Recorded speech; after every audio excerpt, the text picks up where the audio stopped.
Mulyaarjo. Assalamualaikum warahmatullahi wabarakatuh. Waalaikumsalam warahmatullahi wabarakatuh.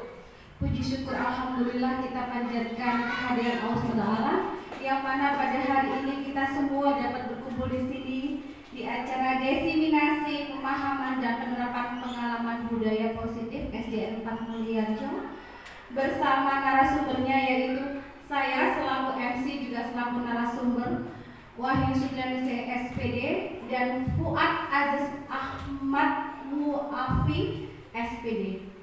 Bapak Ibu, sebelum acara kita mulai, marilah kita berdoa menundukkan kepala sejenak. Berdoa dimulai.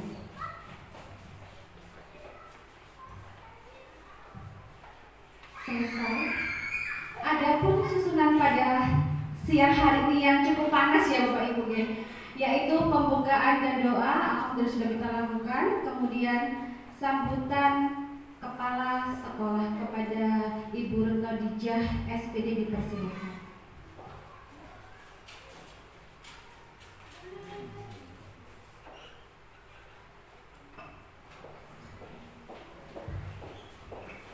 Assalamualaikum warahmatullahi wabarakatuh. Patutlah kiranya kita panjatkan puji syukur kehadirat Allah Subhanahu wa taala yang mana pada siang hari ini kita kembali dapat berkumpul dalam acara diseminasi budaya positif di SD 4 Mulyaarjo. Semoga nanti pelaksanaannya dapat berjalan lancar dan dapat bermanfaat untuk meningkatkan mutu pendidikan di SDN 4 Mulyaarjo. Saya harapkan nanti Bapak dan Ibu-ibu semuanya mengikuti dengan seksama, dengan aktif. Ini tidak hanya berorientasi pada pendidikan guru penggerak saja, tapi juga berhubungan dengan RKT, ARKAS, dan juga kegiatan kita di SD 4 Mulyaarjo. Jadi kita tidak bisa lepas, tidak bisa berdiri sendiri. Jadi kita harus bersinergi satu dengan yang lain. Kemungkinan di hari-hari yang lain bisa juga narasumber atau pematerinya bukan dari guru penggerak. Apa yang kita hadapi permasalahan di sekolah dapat kita angkat yang sederhana mungkin. Misalnya di kelas 1 kok kita punya kendala ini, tidak bisa baca, belum bisa ini. Mungkin dari teman yang lain ada pemecahan masalah. Nah itu bisa kita angkat. Karena kemarin dari rapor pendidikan yang tahun 22 dan 23 ada masalah numerasi ya Bu Ika yang kita angkat waktu itu kita buat contoh. Nah di situ anak-anak kurang paham masalah bilangan. Nah, kalau sudah bilangan aja kurang paham, tidak ada konsepnya, maka untuk materi-materi berikutnya juga akan mengalami kesulitan. Di sini kita mempunyai Bapak Ibu guru yang berkompetensi di bidangnya. Kita mendapatkan P3K bukan dari fokus dari PGSD, tapi dari ilmu yang murni. Itu sudah merupakan kelebihan untuk SD kita. Bisa dijadikan narasumber. Nah, ayo kita gali potensi kita untuk meningkatkan pendidikan di SD kita. Kita jangan kalah dengan SD yang lain. Boleh kita bereksplorasi, berinovasi. Nah, supaya nanti apa kendala yang kita hadapi dapat kita selesaikan bersama. Kita bekerja sama. Kita saling bersinergi, saling bekerja sama, saling guyup.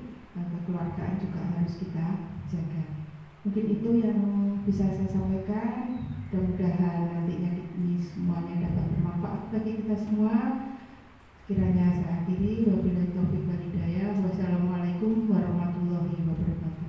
Waalaikumsalam. Matur nuwun Bu Retno Dijah atas sambutannya. Acara berikutnya yaitu acara ini. Bapak Ibu gak usah tegang deh. Saya juga tegang sebenarnya, tapi kita relax saja. Sebelum acara kita mulai Bapak Ibu ya, kita pembiasaan dulu ada kesepakatan. Biasanya di dalam sebelumnya saya izin dulu Gebrotan dan teman-teman Bapak Ibu semua di sini, bukannya kita keminter, kita berdua bukannya keminter, tapi kita sharing, berbagi saja. Kebetulan saya dan Pak Fuad ini berangkat lebih dahulu di JGP Angkatan 9, jadi kita selain tugas kita juga seperti yang Ibu Retno aturkan tadi, kita juga berbagi untuk narasumber dan sebagainya. Untuk biar acaranya tidak tegang ya Bapak Ibu, coba kita explain dulu ya, explain dulu tapi sederhana saja. Saya juga ini langsung tercetus biar gak tegang, tadi bisa Bapak Fuad tegang ya. Ya, kita explain dulu ya. Bapak Ibu bisa ikuti saya sebentar. Jarinya, ujung jari, ikuti saya nih Pak.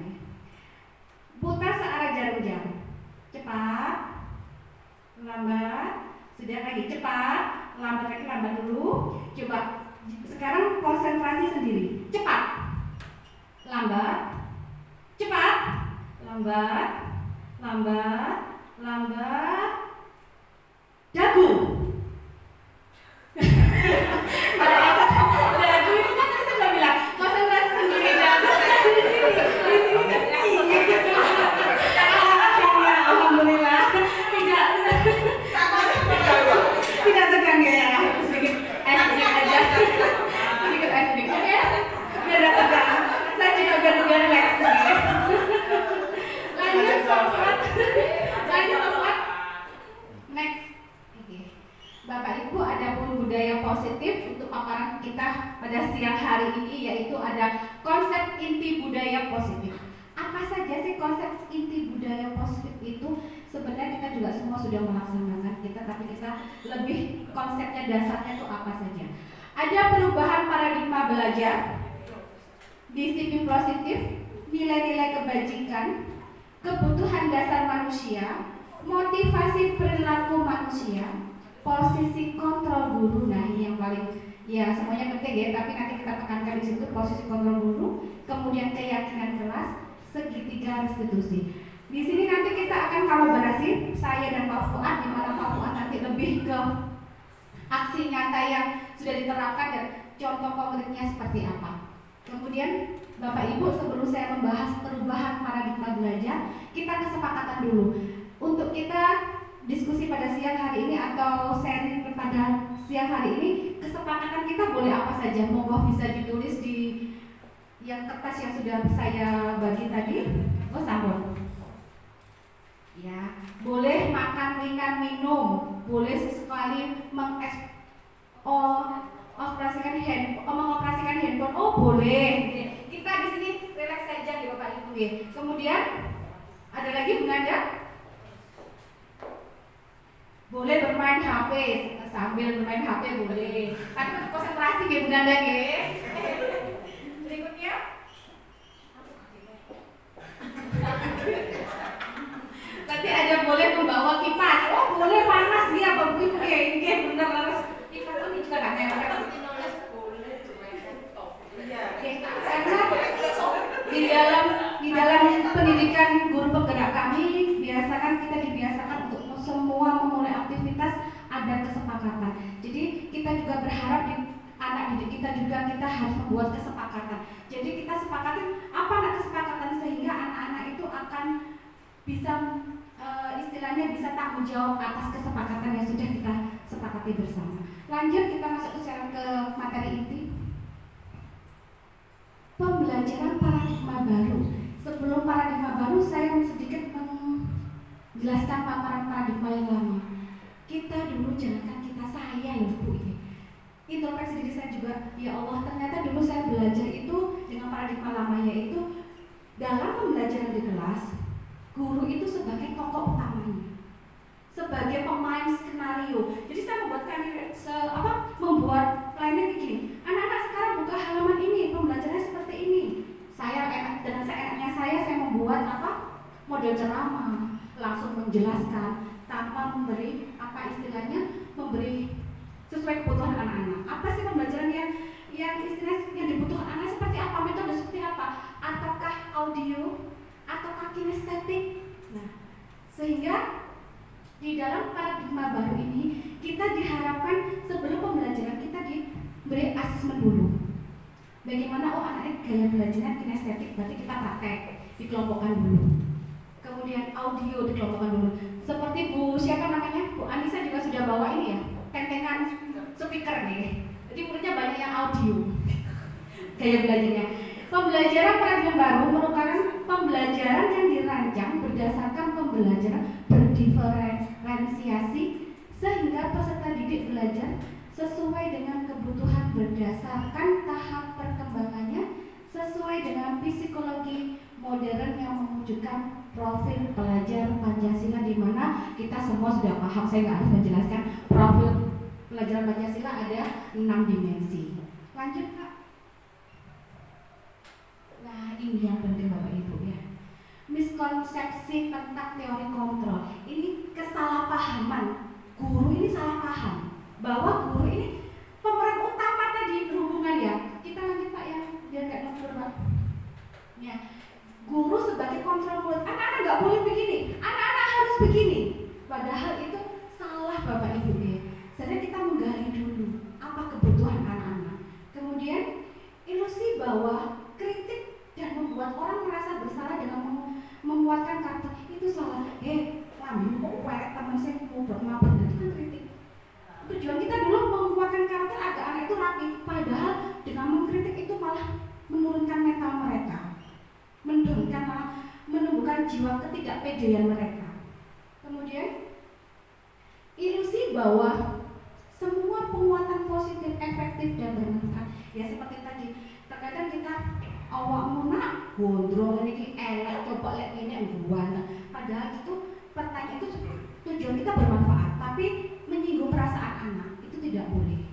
Itu yang salah. Jadi kita harus benar-benar pertanyaannya yang menggali, kemudian menguatkan mental mereka, sehingga mereka akan tumbuh dengan sendirinya dengan kepercayaan diri dan intrinsik. Jadi oh iya aku harus seperti ini. Dengan kita yang dengan contohnya seperti Kak bersalah kadang-kadang, sama aku salah nak kan gitu kan. Kamu tadi aku salah apa enggak kan gitu dengan nadanya. Padahal kita kenapa dulu di apa namanya sedikit ya Pak. Sebenarnya materinya Pak Fuad, tapi sedikit saja Pak Fuad. Ini materinya Pak Fuad. Sebenarnya kita gali dulu sebenarnya. Kenapa nak berbuat seperti itu? Nah iya Bu, kan pasti emosi dia. Nah, oh iya Bu Guru paham. Mungkin Bu Guru di posisimu juga akan seperti itu. Tapi Bu Guru mengapresiasi kamu tidak bertindak lebih. Coba tindakan kamu kira-kira salah atau benar? Ya salah Bu, pasti seperti itu dan sebagainya. Nanti biar dilanjutkan Pak Fuad. Berikutnya ilusi bahwa orang dewasa memiliki hak memaksa. Kita terkadang beranggapan guru paling benar. Saya sendiri tuh, kadang-kadang kok sok-sokan paling benar dulu. Tapi sekarang alhamdulillah sekarang mengikuti materi CGB ini saya malah berintrospeksi, refleksi diri. Oh ternyata ya Allah subhanahu, saya malah terkadang saya menzolimi ibaratnya ya. Anak-anak punya hak. Kita tuh tujuannya bukan hanya memaksa tapi hanya menuntun ke arah yang benar. Sesuai dengan filosofi Ki Hajar Dewantara, yang mana kita anak-anak mempunyai kodrat, yang mana kita harus menggali potensi yang ada dalam diri anak, bakatnya anak-anak, kemudian kita menuntun anak-anak ke arah yang benar, bukan memaksa. Berikutnya Pak, disiplin positif. Bapak Ibu, saya mohon maaf ya, saya cuma satu arah ini ya. Dulu saya beranggapan itu disiplin itu ada suatu kegiatan atau perlakuan yang harus saya lakukan berdasarkan aturan di mana saya melakukan kegiatan itu agar saya tidak mendapat hukuman. Ternyata salah. Disiplin itu bukan begitu. Tapi terkadang anak-anak saya, maaf ya, saya tanya anak-anak, saya sudah observasi anak-anak. Ternyata anak-anak dipikir anak-anak disiplin itu juga, oh disiplin berangkat pagi itu kudu benar. Enggak mau bisa guru. Padahal disiplin itu bukan itu. Padahal disiplin itu berarti adalah belajar. Disiplin mengacu pada disiplin diri yang memiliki tanggung jawab terhadap apa yang dilakukannya berdasarkan nilai-nilai yang diyakini dalam dirinya mereka, bukan karena aturan, tapi timbul dari intrinsik jiwa mereka. Kemudian merupakan salah satu cara menerapkan disiplin yang bertujuan untuk menumbuhkan kesadaran serta pemberdayaan peserta didik tanpa imbalan atau penghargaan, ancaman atau hukuman. Terkadang kita dulu pakai yang dulu ya, pakai ribet. Saya dulu pertama kali ngajar di sini, saya sedia coki-coki ya Bu Vivi ya, atau Pak, anak berani menjawab saya kasih ribet, sehingga anak-anak ini malah tumbuh dari eksternalnya, hanya ingin menjawab berbuat baik hanya untuk mendapatkan sebuah coki-coki. Itu salah. Tugas kita menuntut untuk jiwa keyakinannya dalam intrinsik dalam jiwa anak-anak. Seperti disiplin tadi, kita menanamkan betul-betul bukan karena paksaan atau aturan. Berikutnya, Pak Fuad. Ini tujuan kita sebagai pendidik tadi sudah ya, menciptakan peserta didik yang memiliki disiplin diri dari dalam diri intrinsik, sehingga mereka berperilaku mengacu kepada nilai-nilai kebajikan universal yang memiliki motivasi intrinsik tadi dalam jiwa ya, ibu-ibu. Kalau sudah dalam jiwa itu sudah bergenggaman, apapun tidak akan tergoyahkan oleh apapun, oleh ancaman, oleh kamu ngakon ini, dia sudah punya intrinsik. Saya nggak mau seperti itu. Itu akan selamanya sampai dia jadi manusia yang sudah siap untuk ke masyarakat. Berikutnya, contoh nilai kebajikan dalam organisasi. Jelas kalau yang profil belajar Pancasila kita sudah paham semuanya, ada 6 dimensi, tidak saya sebutkan, menyingkat waktu ya. Kemudian ada Ibu Primary Year Program atau PGP, ada toleransi, rasa hormat, integritas, mandiri, menghargai, antusias, empati, keingintahuan, kreativitas, kerjasama, percaya diri, dan komitmen. Nah, kehidupan yang life skill ini yang juga penting ya, yaitu dapat dipercaya, jelas, jujur, lurus hati, pendengar yang aktif. Itu perlu Bapak Ibu, pendengar yang aktif, tidak merendahkan orang lain, yang memberikan yang terbaik untuk dirinya dan orang lain. Lanjut Pak Fuad. Kebutuhan dasar manusia. Kebutuhan dasar itu kira-kira apa menurut panjenengan? Kuliah kebutuhan dasar. Kebutuhan dasar. Makan, bener, makan, pakaian, kehidupan yang lain dan sebagainya. Terima kasih Pak yang udah dasar makan itu. Ada 5 kebutuhan dasar. Oke, biar keren. Makan yang utama ya Pak. Kalau untuk anak-anak makan udah semuanya manusia jelas ya, kebutuhan dasar itu ada makan ya. Betul, masuk Mas. Tapi ada 5 kebutuhan dasar manusia sejatinya, yaitu lanjut Kak. Ada yang pertama bertahan hidup, termasuk makan tadi Pak, itu masuk kategori bertahan hidup ya Pak Handi. Makan minum itu bertahan hidup, pakaian, rumah, makan, tempat tinggal, keamanan dan kesehatan. Kalau anak-anak nomor 1 kecukupan, yang 1 ini alhamdulillah insya Allah. Kalau 5 dari ini kecukupan semua, sehingga anak ini akan tumbuh dengan anak yang layak, anak yang benar-benar yang bagus.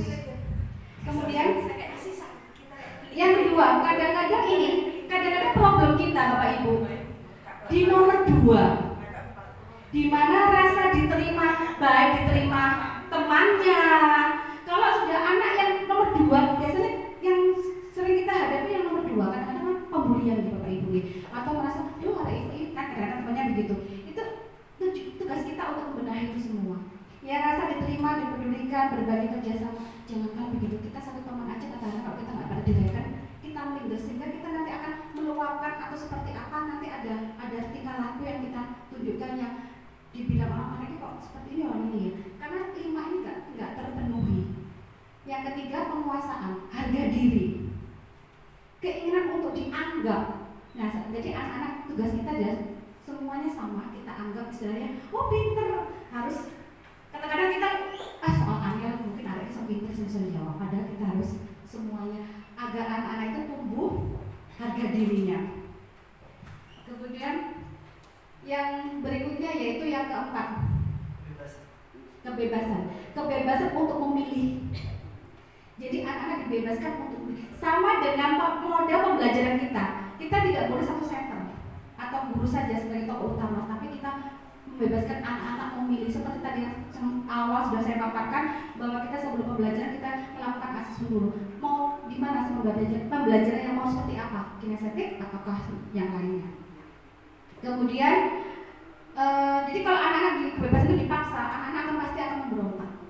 Entah memberontak dia nggak mau mencerah, nggak mau melakukan sesuatu yang kita ingin atau sebagainya, itu akan dampaknya. Kemudian kesenangan bermain humor, tertawa, bahagia. Kalau ini semua balance, anak-anak yang keempat itu masih timbul akan senang jiwanya. Sehingga di sekolah itu juga senang aku ketemu bu guru ganteng, pak gurunya ganteng, bu gurunya yang pembelajaran yang menyenangkan. Lanjut Pak, nanti mungkin bisa dipaparkan Pak Fuad. Nah, motivasi perilaku yang saya kaitkan tadi, kalau yang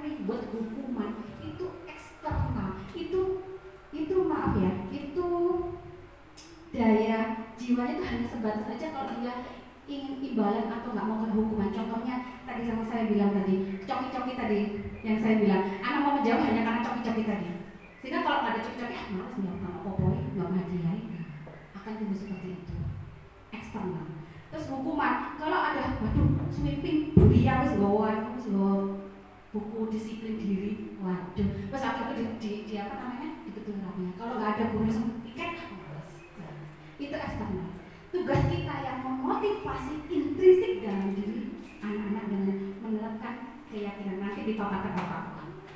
Kemudian lanjut Pak, singkat saja nih, 5 posisi kontrol. Nah ini materi saya yang terakhir, habis ini Pak Fuad. Pak Fuad, 5 posisi kontrol guru. Nanti akan dibahas apa? Keren nanti Pak Fuad ini.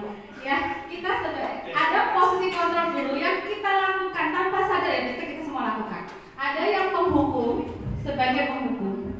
Ada yang guru kadang-kadang, ya Allah le, sampai kok ini guru sing elek ki jenenge ning moto sampean kayak guru gak ngajari, membuat merasa bersalah. Yang ketiga sebagai teman. Ya, seperti itu, ada posisi seperti itu. Kemudian pemantau. Soalnya sesuai dengan aturan dia hanya memantau. Ada tugas guru, posisi guru seperti posisi guru bukan tugas. Yang kelima yaitu manajer. Nanti lebih dalam akan disampaikan oleh Pak Fuad. Itu tadi paparan dari saya. Mohon maaf kalau kurang lebihnya. Saya sekali lagi saya hanya sharing saja. Sebelum saya berganti, mungkin ada pertanyaan? Sampun? Kalau gitu saya sekarang sebagai MC. Monggo Pak Fuad. Sangat baik sekali sepertinya. Oke, baik. Terima kasih Bu Wahyu atas paparan yang sangat luar biasa dari awal sampai pertengahan ini. Sekarang giliran saya dari pertengahan sampai akhir. Ya. Semoga Bapak Ibunya nggak ngantuk. Ya. Kita awali dengan pantun dulu. Bilang cakep ya. Kapan lagi kalau dibilang cakep nggak pantun ya? Jika haus segeralah minum. Daripada nanti badanmu demam. Satu ku ucapkan assalamualaikum. Mohon jawab dengan waalaikumsalam. Belum. Assalamualaikum warahmatullahi wabarakatuh. Baik, saya akan melanjutkan paparan yang sudah disampaikan oleh Bu Wahyu. Sekali lagi kita tekankan, kami di sini, saya dengan Bu Wahyu ini perannya hanya menghibahkan ilmu yang kami dapat dari CGP. Semoga harapannya juga nanti teman-teman bisa ikut juga ke program pendidikan guru penggerak, bahkan mungkin lebih baik lagi daripada kami yang istilahnya mengawali, dan ilmunya juga nanti semoga bermanfaat bukan hanya untuk diri kita tapi juga untuk sekolah dan juga yang paling utama untuk anak-anak. Kita lanjut dari 5 posisi kontrol. Nah, kita jelaskan satu persatu secara kasaran dulu, tidak langsung dekat. Next point. Yang pertama merupakan posisi penghukum. Nah, tadi sudah sedikit disampaikan oleh Bu Wahyu. Kita seringkali kalau menghadapi anak-anak yang istilahnya memiliki masalah itu kita punya cara sendiri untuk mengatasinya. Salah satunya adalah yang paling sering dan yang mungkin saya alami dan Bapak Ibu juga alami ketika waktu dulu sekolah di SD, dan kita anggap itu sebuah kewajaran adalah menghukumnya. Anak-anak, kamu telat, kamu nggak pakai seragam, kamu nggak memakai sepatu berwarna hitam sesuai aturan di sekolah, hormat bendera, lari keliling lapangan. Nah, itu hukuman. Apa dampaknya sebenarnya? Yang sudah kita lakukan dengan menghukum ini, ada beberapa dampaknya itu. Yang pertama adalah murid cenderung berontak. Mungkin ada yang nurut, tapi rata-rata pasti memberontak. Bukannya malah mengikuti apa yang kita mau, tapi kadang-kadang malah mengulanginya lagi dan terusnya. Kedua, pendendam. Nah, pasti ketika ada anak menerima hukuman yang mungkin dianggapnya lebih keras, dia akan memiliki rasa dendam dan ketakutan kita, kekhawatiran kita. Dendam itu akan dilampiaskan ke orang lain. Nah, secara tidak langsung kitalah yang mengawali itu. Jadi dampak ini sangat luar biasa, bukan hanya ke diri siswa itu sendiri, tapi juga berdampak ke orang lain. Dan yang ketiga, tidak menyukai gurunya, sampai muncul guru killer. Nah, guru killer ini sudah menjadi budaya, setiap sekolah pasti ada. Kadang-kadang bahkan sampai titik universitas itu masih ada istilah dosen killer, saking seringnya menghukum atau memberikan efek-efek jerah yang tidak pas untuk anak didiknya. Posisi kedua, kita lanjut Bu Ayu. Posisi pembuat merasa bersalah. Nah, ini sebenarnya kalau kita dalami ada benarnya. Kita membuat rasa bersalah ke anak, dia menyadari kalau dia salah, tapi pada dasarnya keseluruhannya ini tidak sepenuhnya baik. Karena apa yang ketika kita membuat bersalah siswa, posisi ini merasa pembicara dengan nada yang bersalah, berbicara dengan nada yang tenang, suara cenderung kata-katanya menyalahkan murid. Guru akan mengatakan hal yang merasa bersalah pada murid atau siswa. Nah, ini seakan-akan menyudutkan siswa. Memang benar, nanti akan tumbuh rasa bersalahnya dan dia menyadari atas kesalahannya. Tapi ini berefeknya juga tidak baik juga. Efeknya apa saja? Pertama, membuat murid merasa bersalah, identitasnya gagal. Yang kedua, rendah diri karena gagal dan menarik diri dari lingkungannya. Karena dia merasa, aduh, aku ini siswa yang tidak tertib, aku ini siswa yang gagal. Akhirnya dia merasa terkucilkan karena tidak semua mental anak-anak itu besar, atau ketika menghadapi sebuah tekanan itu tidak semua anak-anak bisa melawan atau memiliki identitas yang baik. Nah, justru ketika kita menyalahkan anak, kadang-kadang jadi down, dan itu berefek panjang, tidak hanya dalam waktu 1-2 hari, tapi bisa berhari-hari, bahkan hitungan bulan dan tahun. Posisi ketiga, kita jelaskan sedikit saja. Nanti kita akan mendalaminya melalui proses review video dan juga diskusi, biar tidak hanya dari kami menyampaikan materinya, tapi juga Bapak Ibu bisa mendalami apa 5 posisi kontrol ini. Posisi ketiga sebagai teman. Nah, ini biasanya Bapak Ibu guru muda ini. Saya ini termasuk tua, setahun muda. Atau biasanya karir pertama awal-awal menjadi guru, pasti Bapak Ibu guru ini dengan murid-muridnya menganggapnya sebagai teman.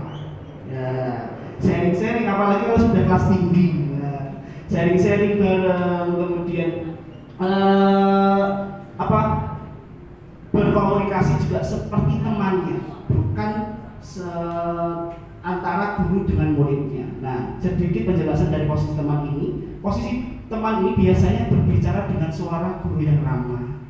Nah, cenderung nada bersenda gurau untuk menghangatkan suasana akrab antara guru dan murid. Nah, Bapak Ibu juga pasti akan merasa ketika dulu pernah mengakrabi muridnya, anak-anak ini cenderung jadi lupa kalau ini sedang bicara dengan murid, dengan gurunya. Jadi seakan-akan batas etika antara murid dengan guru ini terputus. Nah, ini mengakibatkan beberapa dampak. Yang pertama, murid akan tergantung pada satu orang guru. Muncullah istilah guru favorit. Nah, tanpa mengibarkan guru-guru yang lain, padahal idealnya semua guru itu harus dicintai semua siswanya. Entah itu guru kelas kalau di SD ataupun guru mata pelajaran. Bahkan guru ekstra pun seharusnya ini memiliki cara pandang yang sama oleh siswa, semacam itu. Kedua, murid tidak mandiri dan tidak bisa berpikir untuk dirinya sendiri. Nah, jadi ketergantungan tadi, ketergantungan. Dan yang terakhir, efek jangka panjangnya adalah etika.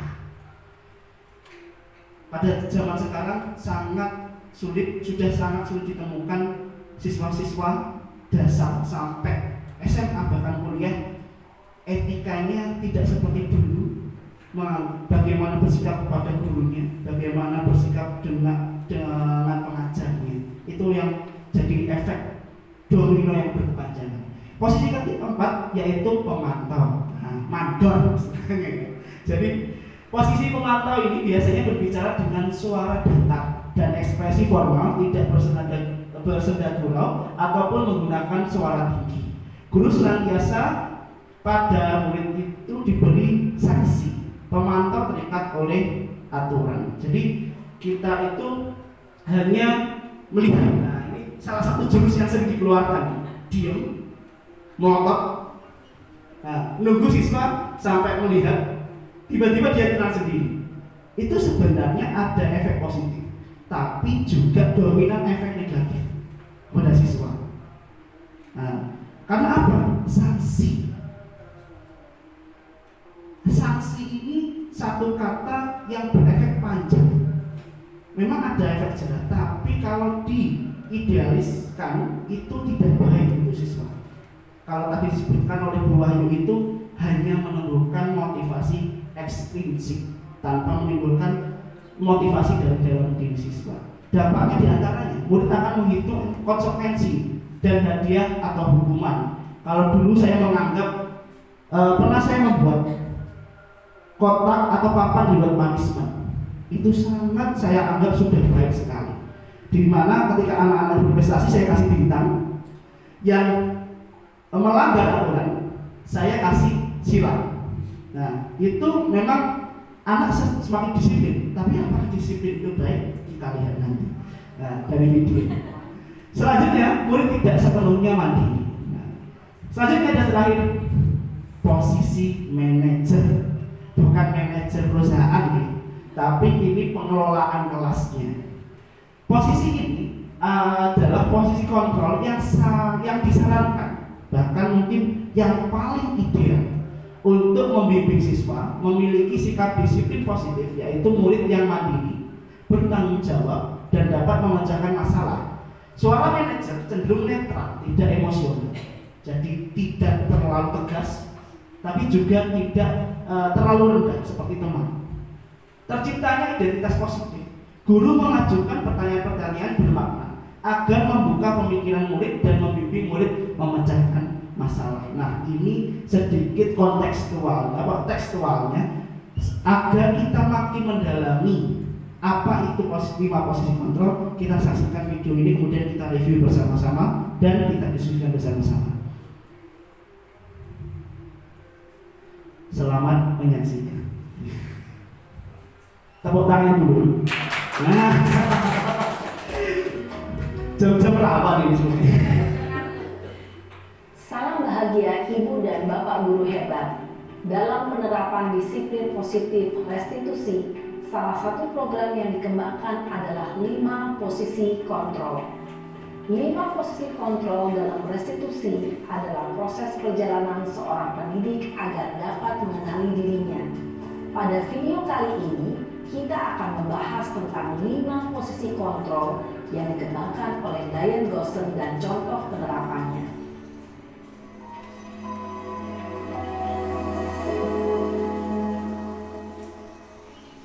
Lima posisi kontrol itu adalah 1. Posisi penghukum.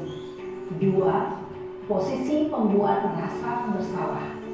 3. Posisi teman. 4. Posisi pemantau atau monitor. Dan 5. Posisi manajer. Untuk lebih memahami kelima posisi tersebut, mari kita saksikan kasus Naren yang terlambat hadir 20 menit di sekolah dan melihat bagaimana kelima posisi kontrol dalam menghadapi masalah tersebut.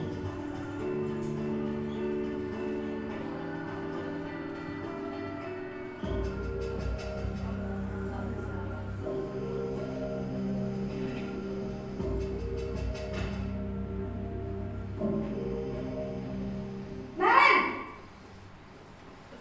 sini kamu. Selamat pagi, Bu. Selalu terlambat. Kamu deh, pasti terlambat. Maaf, Bu. Saya Apa? Apa coba? Alasan kamu apa lagi? eh, Kapan sih kamu tidak terlambat? Malas sekali ya kamu jadi anak. saya Dasar pemalas. Gak kapok-kapok sih kamu. Sudah berapa kali terlambat? Sana, kamu keliling lapangan basket 2 kali. kenapa saya harus keliling lapangan basket, Bu? Kenapa? Kamu melawan ibu. Berani-beraninya jawab. Sudah terlambat, masih berani jawab pula. Sekarang, keliling lapangan basket 5 kali sekalian. Biar kapok. Cepat. Pergi sana ke lapangan basket.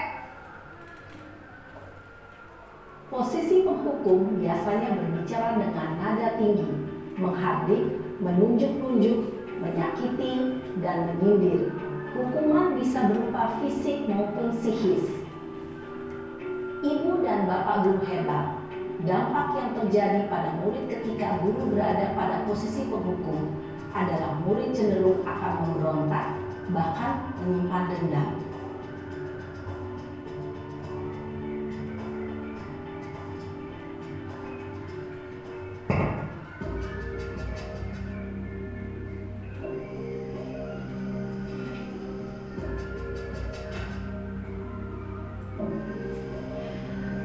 Naren!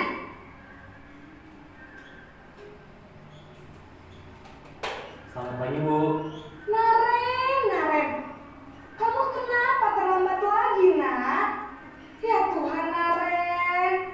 Kamu senang ya bikin ibu susah ya?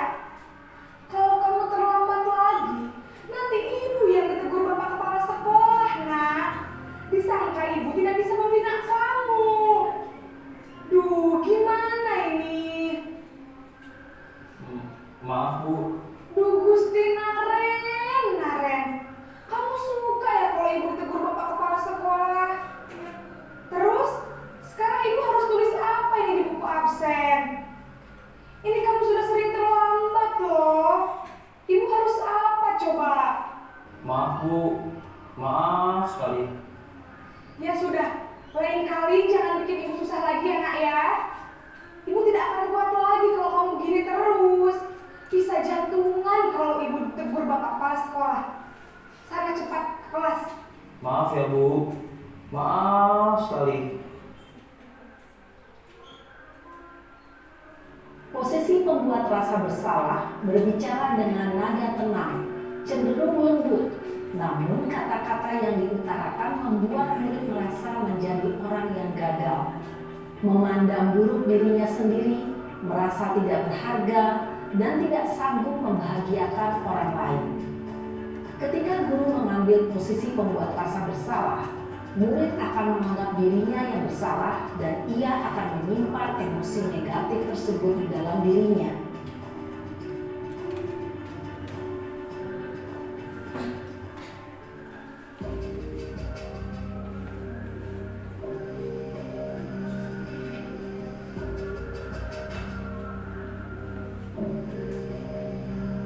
Naren!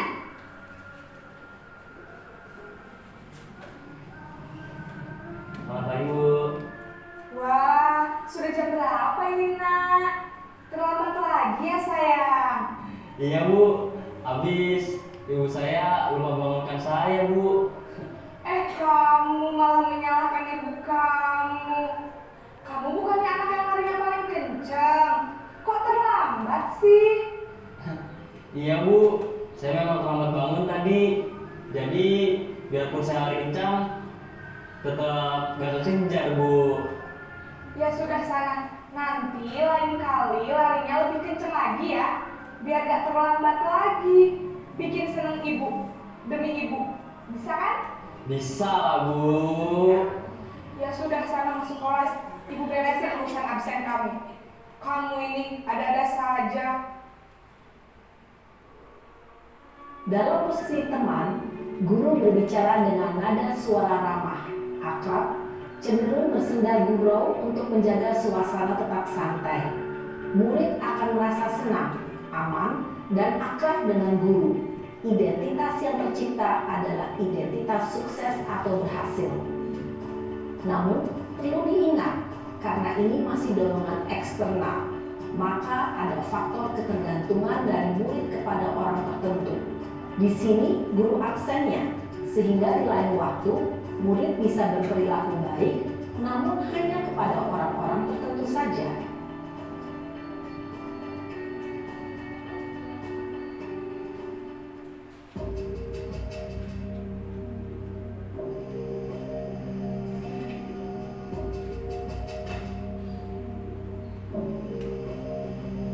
Naren,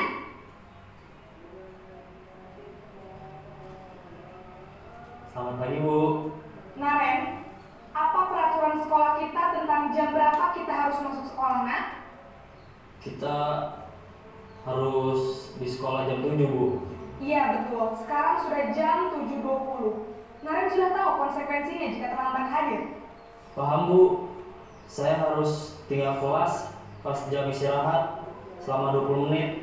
Iya benar, konsekuensinya demikian. Jadi nanti jam 9.30 pas istirahat, kamu harus tinggal di kelas, kerjakan tugas tambahan untuk ketertinggalan kamu, ya? Baik, Bu.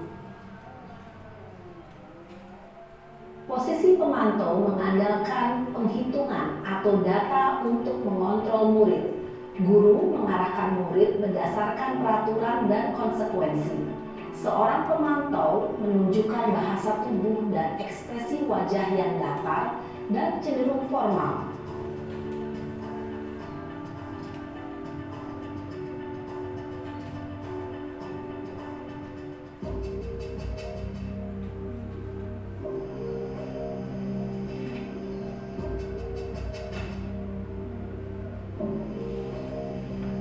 Naren!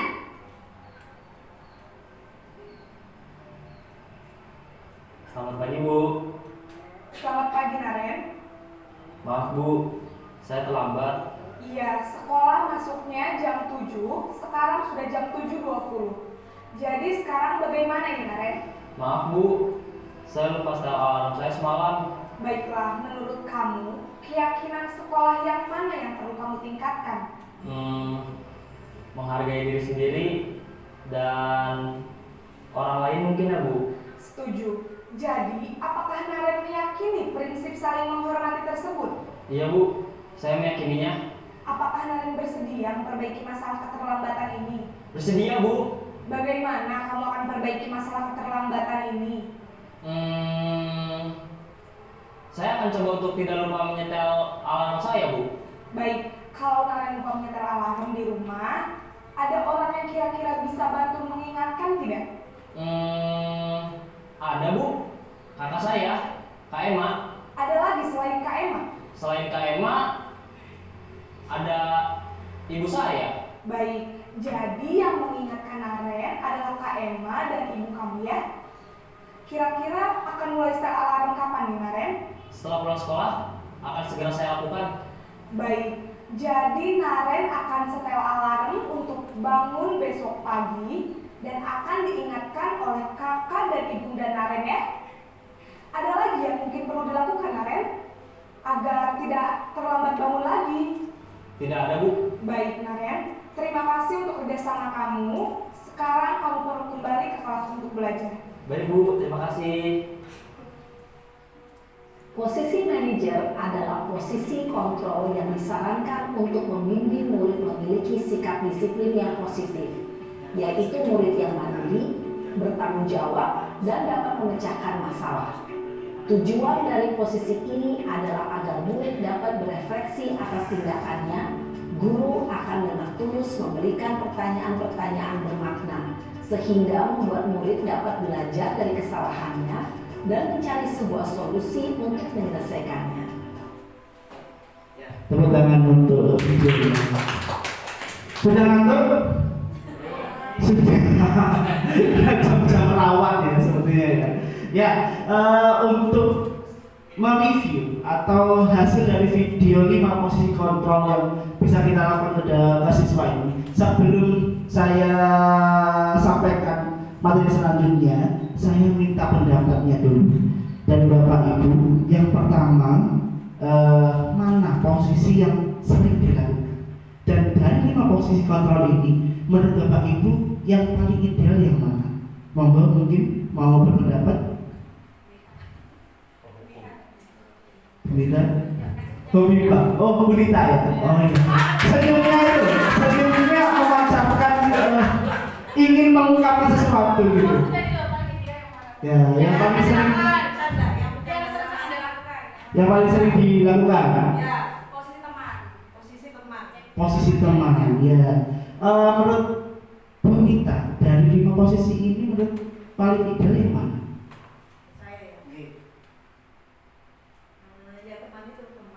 Teman nih, karena akrab atau seperti apa?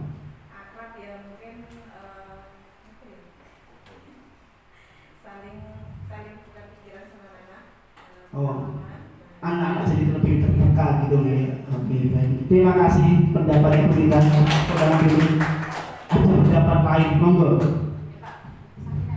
Bu Lia, Bu Sarina, Bu Lia, monggo. Oke. Dari 5 Mas ya, Bu Lia. Sudah siap minum itu sudah siap ungkapan gitu Mas ya. Ada ungkapan yang ingin diluarkan gitu loh. Oke, monggo. Dari 5 posisi ini yang paling sering yang mana dilakukan? Sepertinya suara saya sudah mulai habis.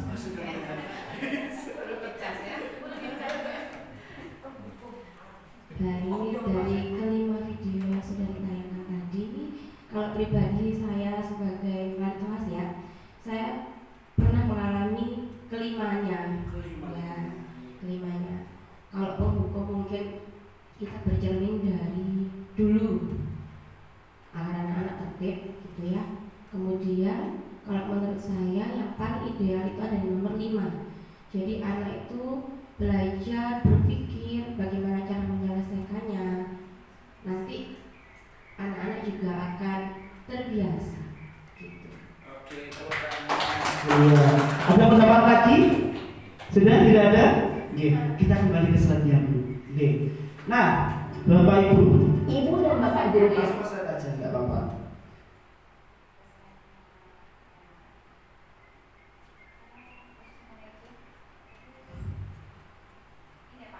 Iya, posisi. Oke, betul. Silakan. Nah, jadi Bapak Ibu yang sudah kita saksikan lagi tadi 5 posisi kontrol. Sebenarnya tidak ada yang salah dan tidak ada yang benar. Kita melakukan interaksi dengan siswa itu tergantung kondisinya. Namun dalam kondisi ini kita tentunya punya ideal. Secara teori itu yang paling baik yang mana? Oke. Masing-masing posisi kontrol ini pasti memiliki dampak positif dan juga negatifnya. Contohlah seperti penghukum, efek jerahnya kena, ya betul kan? Jadi siswa-siswa yang sebelumnya tidak disiplin jadi lebih baik lagi, lebih disiplin lagi. Tapi efeknya adalah pendenda atau mungkin ketergantungan terhadap hukuman. Kalau nggak dihukum, nggak manut kalau orang Jawa bilangnya ya kan.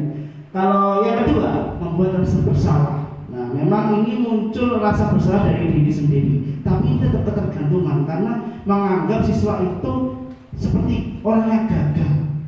Nah, kesuksesannya ataupun pemikiran siswanya menjadi cenderung down, itu efeknya. Nah, ketiga teman. Nah, ini saya juga sebenarnya dan kelima ini juga sudah melaksanakan, tapi setelah pasca mengikuti pendidikan guru penggerak ini, saya meminimalisir untuk posisi 1 sampai 4-nya. Kita mencoba untuk memaksimalkan posisi yang kelima yaitu manajer. Untuk posisi teman ini, karena anak-anak itu kita anggapnya kalau ketika kita berposisi sebagai teman terbuka, mau menyampaikan apa kekurangan dia, apa yang dia rasakan memang betul, tapi itu tetap motivasi ekstrinsik.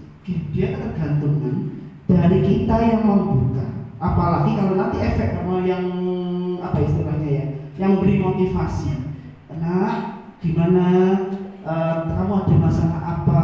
Nah, jadi ketergantungan. Ketika dia nanti pada suatu saat tidak ketemu lagi dengan kita, dia akan mencari sosok-sosok yang bisa mendidik dia sekaligus menjadi temannya. Nah, itu efeknya adalah ketergantungan. Nah, jadi memang ada positifnya, lebih terbuka, tapi efek ketergantungannya ini yang jadi momok untuk siswa. Keempat, pemantau. Aturan kuncinya kalau untuk memantau ini. Jadi seakan-akan semuanya wajib diikuti aturan, fleksibilitas tidak ada di sini. Nah, jadi apapun yang dilakukan siswa kalau tidak sesuai aturan, ya sudah, berikan sanksi sesuai aturannya. Nah, di sini efek jerah memang keluar, hampir sama seperti hukum, tapi pemantau ini tidak menggunakan kata-kata yang sangat tegas, lebih rendah atau lebih pelan kata-katanya. Efeknya adalah ketergantungan lagi. Dan yang terakhir adalah manajer. Tadi sudah disampaikan di video, manajer itu kita menanyakan kesalahan siswa apa yang dialami dia ceritakan sendiri, melanggar keyakinan yang mana dia menyampaikan sendiri, kemudian apa yang dia bisa lakukan dia sampaikan sendiri. Kita tidak memberikan hukuman, kita tidak memberikan reward, kita tidak memberikan tindakan-tindakan yang membuat anak ini ketergantungan kepada kita, tapi benar-benar pure anak sendiri yang menyadari kesalahannya, kesalahan yang mana, bagaimana dia menyadari memperbaiki kesalahannya. Karena pada dasarnya untuk anak usia di atas 5 tahun itu sudah tahu mana yang baik dan mana yang benar. Hanya saja perlu kita pantik sedikit pertanyaan-pertanyaan agar anak-anak ini bisa menindaklanjuti apa yang sudah dia pahami, gitu, tanpa mendistrak atau menekan anak tersebut untuk melakukan secara terpaksa. Nah, dari kelima posisi kontrol ini, memang yang paling ideal adalah di posisi mana Bapak Ibu? Manajer. Saya pun juga masih belajar. Kita nah, kita untuk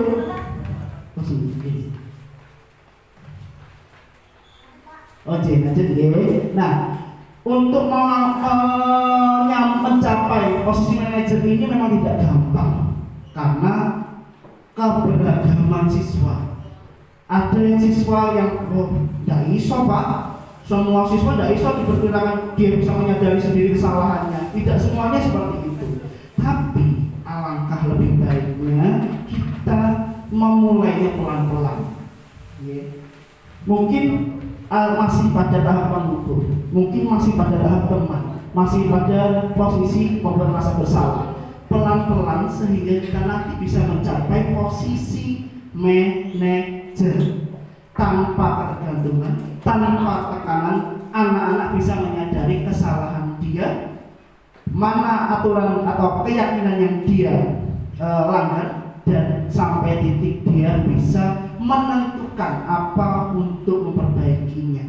Kenapa Bapak Ibu? Karena nanti di masa yang akan datang anak itu akan tergantung dengan dirinya sendiri, bukan orang lain lagi. Tergantung dengan dirinya sendiri untuk mencapai kesuksesan sesuai dengan potensinya. Bukan lagi tergantung dengan orang tua, bukan lagi tergantung dengan guru ataupun orang lainnya. Murni motivasi intrinsik yang bisa membuat anak itu sukses dan berkembang sesuai potensinya. Sukses bukan berarti orang yang kaya raya, bukan berarti banyak uang, rumahnya di mana-mana dan lainnya, tapi karena kategori sukses menurut anak-anak itu sendiri. Jadi sesuai potensinya seperti itu. Next, restitusi. Nah, tadi dari 5 posisi manajer itu, 5 posisi kontrol, yang paling baik yang mana Bapak Ibu? Yang paling ideal manajer. Nah, untuk mencapai posisi manajer ini kita memang harus banyak belajar. Salah satunya adalah kita harus belajar tentang restitusi. Restitusi itu apa sih? Restitusi merupakan upaya mendisiplinkan siswa, tapi dengan cara siswa sendiri yang menyelesaikan masalahnya dan membuat mereka bertindak sesuai dengan keinginan ideal yang didasarkan pada keyakinan kelasnya. Ya, jadi benar-benar keluar motivasi intrinsiknya. Next book. Nah, ada tiga restitusi, tahap atau langkah-langkah yang disebut dikenal di istilahnya guru penggerak itu segitiga restitusi. Nah, tahap pertama adalah menstabilkan identitas. Tadi sudah dilaksanakan. Kenapa? Misal tadi siapa namanya?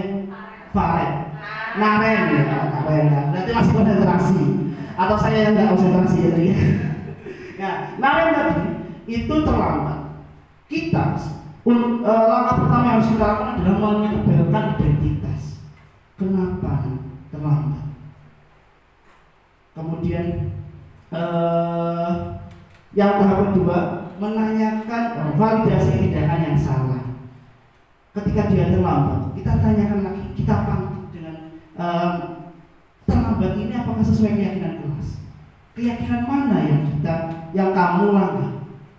Dan tahap terakhirnya adalah menanyakan keyakinan. Dalam artian ini, ketika melanggar keyakinan itu, apa yang bisa dia perbuat? Apa yang dia bisa lakukan untuk memperbaiki kesalahannya, ya, untuk menjadi lebih baik lagi. Bukan berarti langsung tiba-tiba dia berubah, pasti ada proses yang mungkin perlu tahap satu persatu yang harus kita lakukan. Nah, kita dari tadi ngomong keyakinan. Apakah yang dimaksud adalah keyakinan agama? Bukan. Ya, kalau kita bicara tentang kita harus yakin. Nah, berdoa sesuai keyakinan. Nah, pasti arahnya mindsetnya adalah keagamaan atau kepercayaan. Bukan, kita bicara tentang keyakinan kelas. Apa itu keyakinan? Metode untuk menimbulkan kembali disiplin positif yang didasari oleh motivasi dari dalam diri. Nah, keyakinan ini merupakan implementasi yang dilatar belakangi bahwa ditemukannya beberapa murid yang masih diinginkan untuk melakukan tindakan kebaikan atau kedisiplinan. Jadi artinya maksud dari keyakinan ini adalah hal-hal yang diyakini dari proses kesepakatan. Nah, tiba-tiba ngapain kan karena memang jam-jam rawan ya. Nah, jadi kita setiap siswa pasti memiliki keyakinan apa yang diyakini dia baik, apa yang dia yakini itu tidak baik.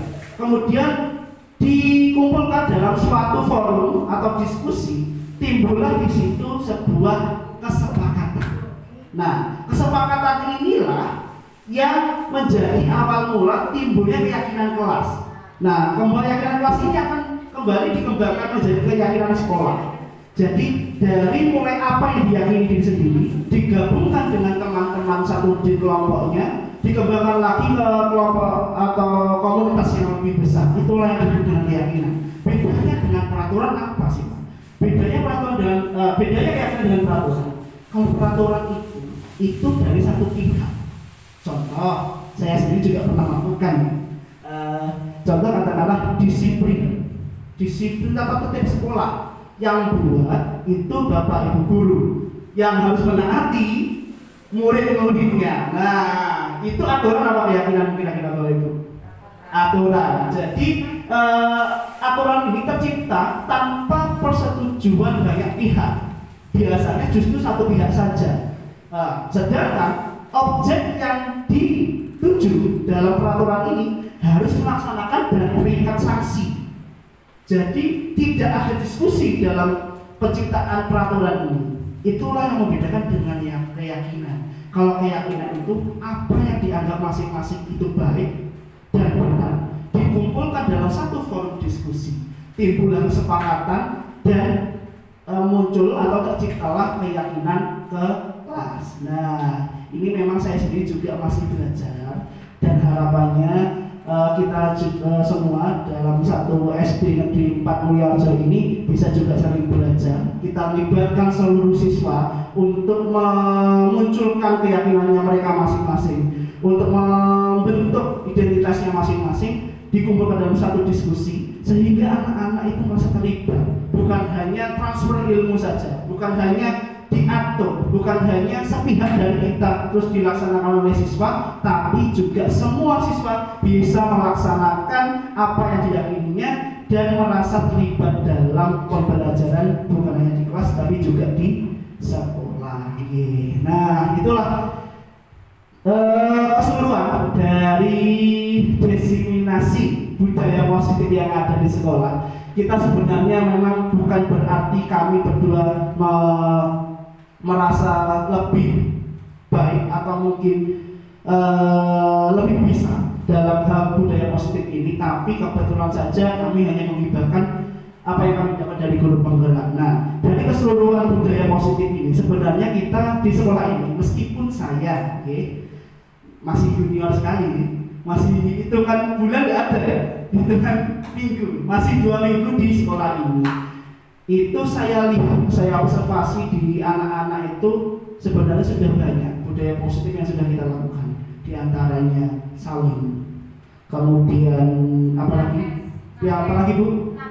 6S itu senyum, sapa, salam, santun, sopan, dan saling. Nah, ini yang dicanangkan oleh Bapak Ibu ini sudah mewakili salah satu dari budaya positif. Jumat religi juga ada. Apalagi Bu yang sudah dilaksanakan? Apa itu Bu? Lihat sampah ambil. Nah, apalagi mungkin ada tambahan lagi budaya sudah dilakukan secara positif. Ada lagi? Nextnya kita merancang gitu. Itulah yang kami harapkan sebenarnya. Jadi masih banyak sekali ide-ide, masih banyak sekali ide-ide yang bisa kita buat untuk memunculkan budaya positif ke anak-anak, bukan hanya sekedar memberikan sanksi yang hanya menimbulkan atau memunculkan motivasi ekstrinsik dari luarnya, tapi kalau bisa kata-katanya, narasi-narasi di slogan-slogan yang kita buat juga sepositif mungkin. Misal, jangan buang sampah sembarangan. Nah, diganti dengan buanglah sampah pada tempat sampah. Jadi kata-kata positif itu mengena, gitu nih. Tepuk tangan nggak apa-apa. Jadi kita ciptakan ide, kita ubah ide itu menjadi kata-kata yang lebih positif. Harapannya dari kami dan juga Bapak Ibu semua pastinya supaya budaya positif ini bisa dilaksanakan di seluruh kelas, di satu SD, bahkan bisa ditularkan anak-anak ke lingkungan rumahnya masing-masing. Menciptakan ini loh SD Negeri 4 Mulyoarjo dengan budaya positifnya. Mungkin ada satu hal lagi yang bisa disampaikan dari kesimpulan keseluruhan refleksi. Monggo Bapak Ibu, atau dituliskan saja. Oke, saya beri kesempatan Bapak Ibu dari hasil pemaparan atau hasil diskusi sedikit tadi dari kita. Silakan memberikan refleksinya di dalam kertas kecil ini, kemudian nanti saya tempel satu persatu ke depan, mungkin sekitar 5 menit saja. Monggo dipersilakan.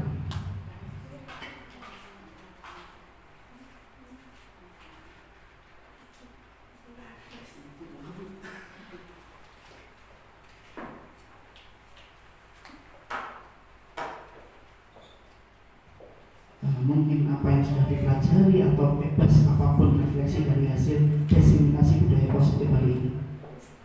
Oke. Mungkin Bu Wahyu ada yang mau ditambahkan? Oke, monggo. Sedikit ya Bapak Ibu menambahkan segitiga restitusi tadi yang sudah dipaparkan oleh Pak Fuad tidak hanya dipakai di dalam lembaga sekolah, tetapi kita juga bisa mengimplementasikan kepada wali murid sehingga kita akan timbul keselarasan antara budaya yang kita ciptakan dan di lingkungan sekolah, di lingkungan rumah.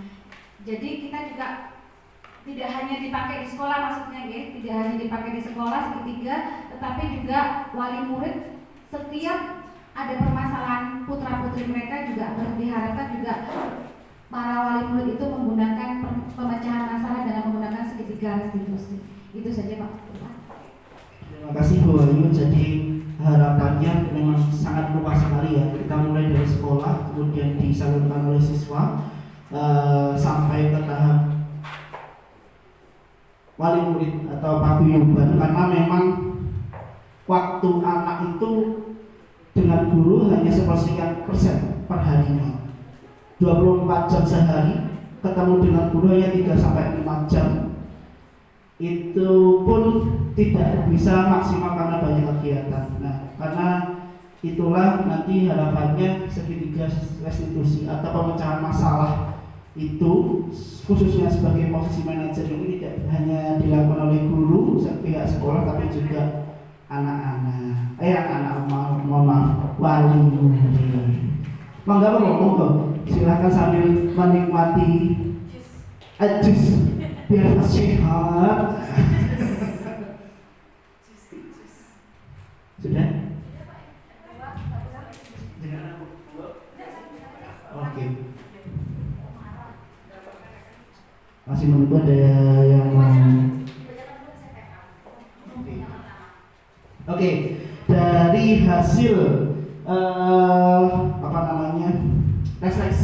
refleksi kegiatan diseminasi budaya positif SD Negeri 4 Mulyoarjo. Yang pertama, segitiga restitusi efisien untuk memecahkan masalah di kelasnya. Tepuk tangan dulu. Nah, keren ini berarti, alhamdulillah ada dampak positifnya. Refleksi yang kedua, semoga kedepannya dapat dituangkan dalam bentuk slogan-slogan, semboyan-semboyan yang positif serta disampaikan untuk semua warga sekolah. Amin, amin, amin. Oke. Selanjutnya, nyong sewa. Refleksi selanjutnya bahwa posisi kontrol dari poin posisi kontrol 1 sampai 5 tidak ada yang salah sebenarnya, karena masing-masing poin akan dilakukan sesuai dengan keadaan dan situasi. Namun poin kelima, yaitu posisi kontrol sebagai manajer, yang paling ideal untuk menumbuhkan rasa mandiri siswa dalam hal apapun, terutama di sekolah. Alhamdulillah. Tepuk tangan untuk refleksi selanjutnya. Luar biasa, alhamdulillah, berarti tersampaikan apa yang kami hibahkan, apa yang kami dapatkan dari guru penggerak bisa disampaikan ke Bapak Ibu, dan harapannya semoga semuanya bermanfaat. Refleksi selanjutnya dan terakhir, yaitu setelah mendengarkan penjelasan dan video yang sudah ditayangkan, saya cukup paham dan bisa membedakan 5 posisi kontrol guru, restitusi, serta agar bisa diterapkan dalam kelas ataupun sekolah. Ya, tepuk tangan untuk kita semuanya. Alhamdulillah, setidaknya apa yang kami dapatkan bisa kami salurkan, kemudian alhamdulillahnya apa yang kami dapat ini sedikit yang bisa kami berikan ini bisa bermanfaat untuk kita semua, bukan tentang bagaimana kita mengajar, tapi tetap kepada bagaimana hasil dari pembelajaran dan tujuan pembelajaran itu kembali kepada siswa. Jadi siswa yang kita damai, siswa yang kita impikan itu nanti semoga akan terwujud ke depannya dan menjadi generasi penerus bangsa yang ideal. Ada penutup? Sudah. Saya kembalikan ke Bu Ayu. Ada kurang salahnya menjadi. Ada kurang lebihnya, ya. Kalau kurang nggak usah dibahas lagi. Kalau ada kelebihan dikembalikan ke saya. Saya akhiri. Wassalamualaikum warahmatullahi wabarakatuh. Saya kembali ke semuanya. Luar biasa paparan yang disampaikan oleh Pak Fuad, Bapak Ibu guru hebat. Ini tadi diseminasi kita pada siang hari ini yang sangat panas dan momennya yang mungkin melelahkan ya Bapak Ibu, tapi antusias panjenengan dan hasil refleksi sudah bisa didengar bahwa panjenengan dalam hari ini untuk meningkatkan kompetensi ke depan lagi dan diterapkan ke anak-anak insya Allah akan berjalan dengan lancar. Amin. Ini adalah penutup ya, tidak ada kesimpulan sudah disampaikan Pak Fuad. Maka dari itu penutup, mohon saya dan Pak Fuad juga Bu Retno terima kasih banyak atas waktu yang diberikan dan izinnya, kepala sekolah yang luar biasa, teladan. Semoga kalian berkompak lagi bisa meningkatkan mutu SDN 4 Mulyorejo. Sekian dari kami Pak Fuad G. Saya dan Pak Fuad mohon maaf apabila ada kata salah kata. Sekian saya akhiri. Wassalamualaikum warahmatullahi wabarakatuh.